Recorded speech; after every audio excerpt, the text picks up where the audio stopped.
Hey guys, welcome back to the channel. I hope you all had a happy holiday season and a good New Year's, Christmas, Hanukkah, whatever you celebrate. I hope it was good. So, my apologies for the content not being as much as it used to be. I have started my own business and things have been very hectic.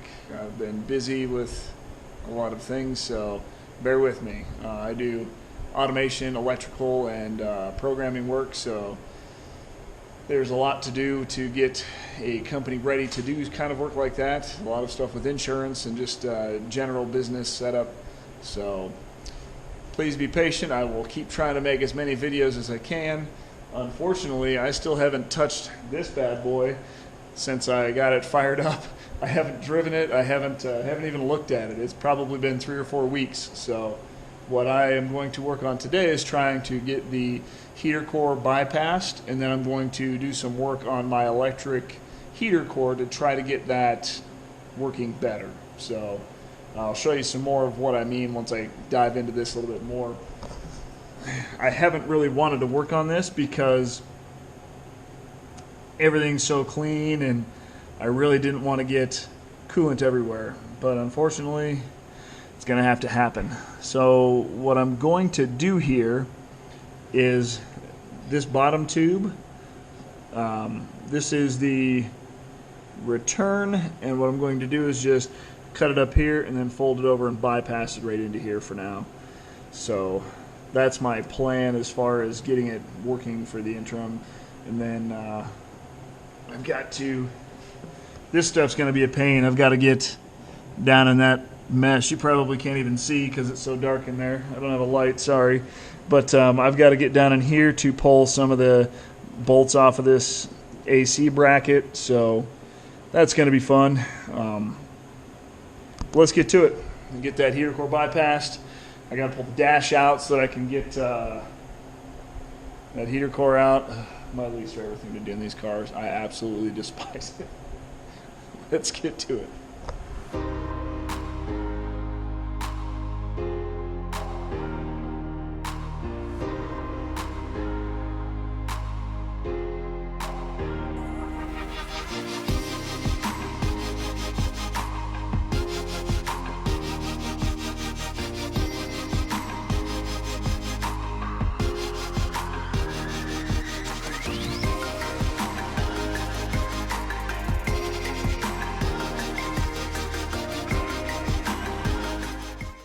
So I'm not sure if you guys saw how I did that or not, but I use these. If you don't have a set of these types of pliers, these are invaluable for doing stuff like this. So I clamped off the lines on both sides, I cut it, I routed it over, I hardly spilled a drop. I could not be more thankful for having a set of these around.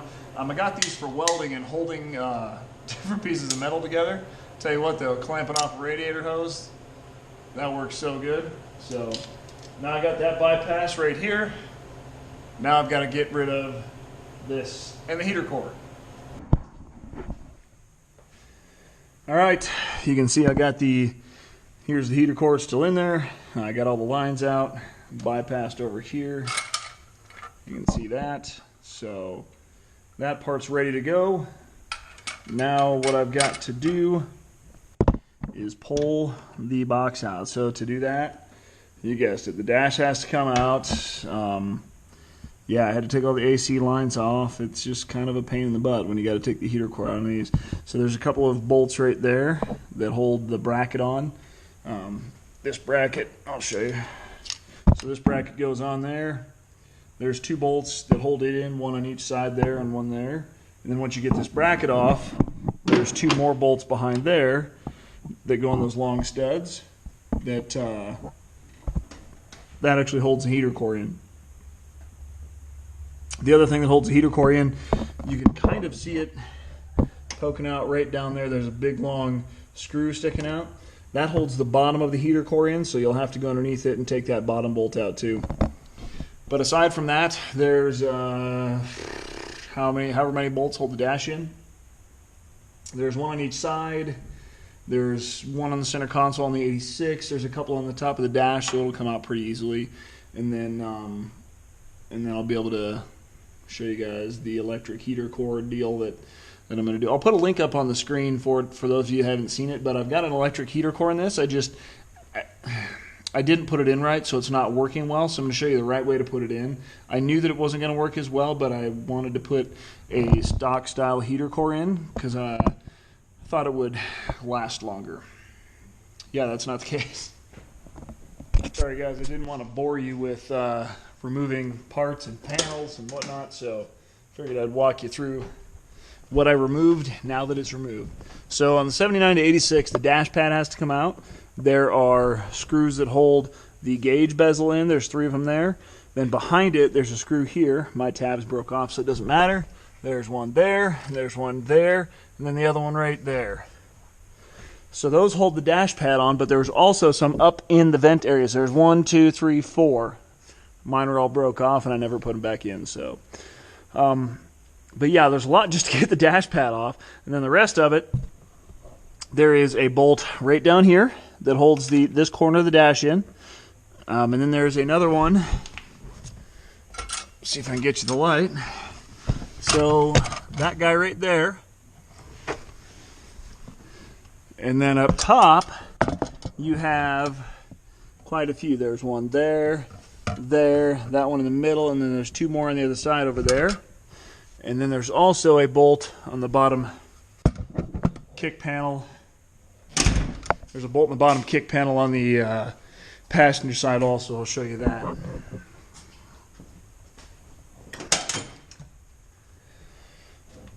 Alright, so right here, there's that one there. I already took it out. And then you've got, I've still got a couple left. So there's that one there, and then that one there. And then everything's going to come right on out. So let's get to it. I'm going to let you guys watch me pull this forward a little bit, and then there's one more bolt that I forgot to show you guys. This one's the biggest pain in the butt, but it's right down here.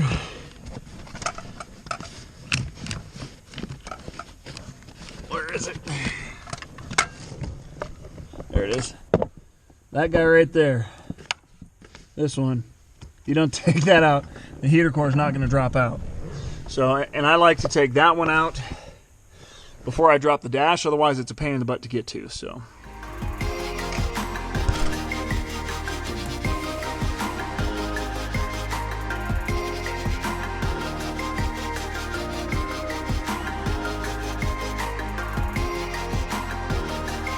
Not 100% sure you can see that, but right in there.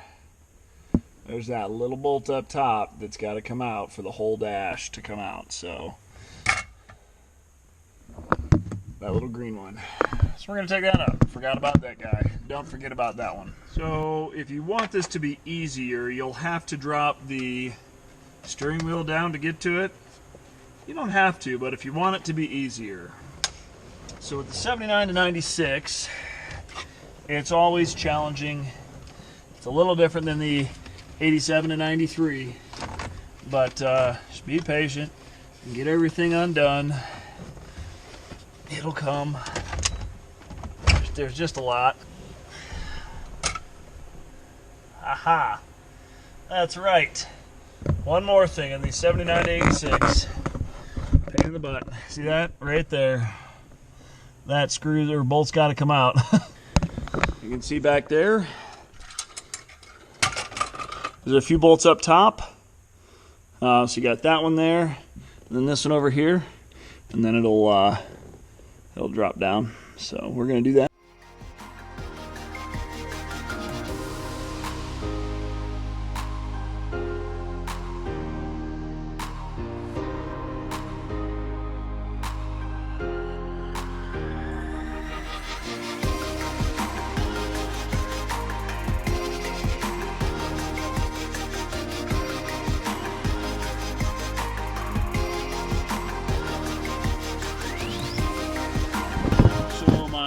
Light died, but interesting fact is that the way that I mounted those heating elements, yeah, let's just say it got hot. So note to self, that was a bad idea, and I knew it, but I did it anyway. So now I've got to fix the heater box. It looks like everything's fine, however it's not. So clearly, had some issues. You can see both of them got a little on the warm side. So this needs to change, obviously. So I'm going to do my best to take these off here without damaging them, because I think they're still good.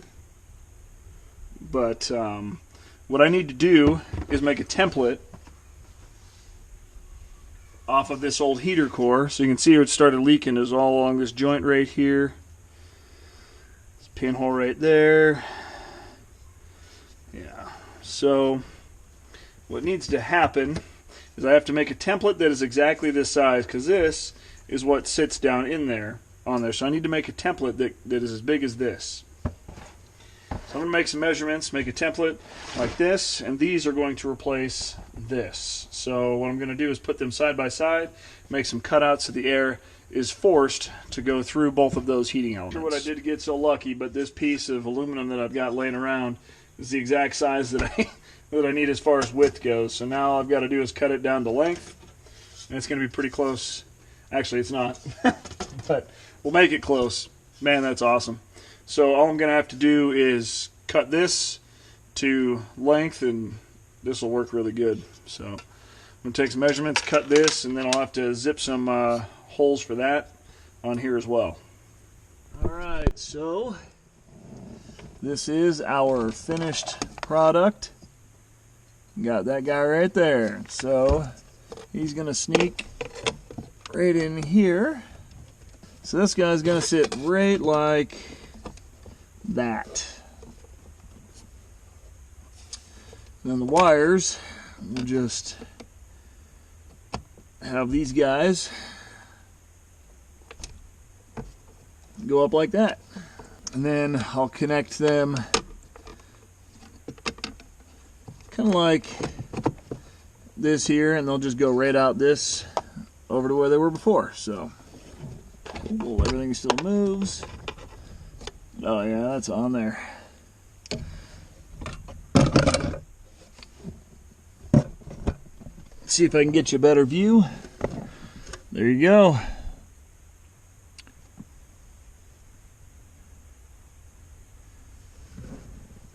Alright, so there it is. Finished product's wired in. Now all I've got to do is get everything closed back up. I wrapped some high temp black tape around here so I could hopefully keep the wires in good shape.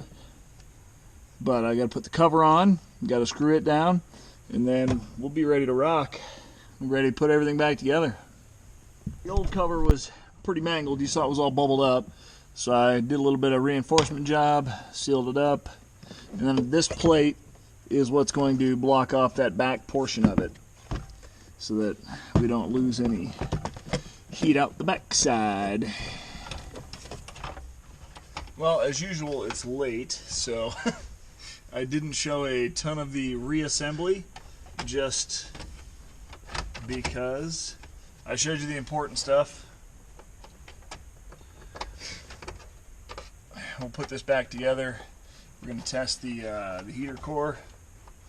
So I'm out testing the heaters in the first drive of the car, braking in the engine.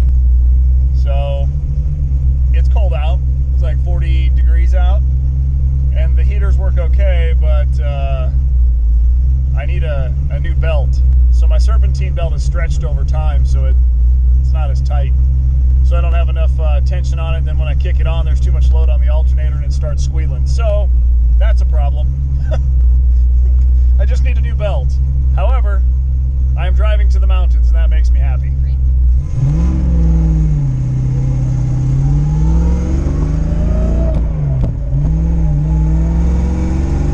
So far, so good. Everything feels good.